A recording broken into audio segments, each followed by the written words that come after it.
So these are going to be very important findings, and so we have to know the basics. And then it's called the guides.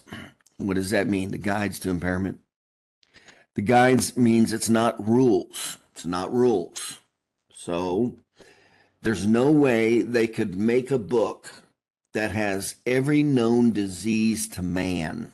There's no way. And so it has to be guides. It cannot be rules.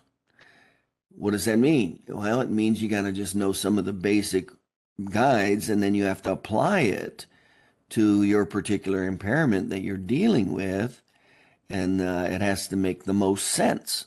And by the way, that's who that anytime you ask a question in personal injury, you always need to think of who the ultimate answer is going to go to, which is a jury.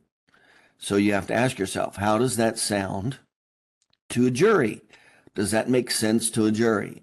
That's your determination of the answer to any questions you have relative to personal injury. So if it doesn't make much sense to a jury, you probably don't want to use it.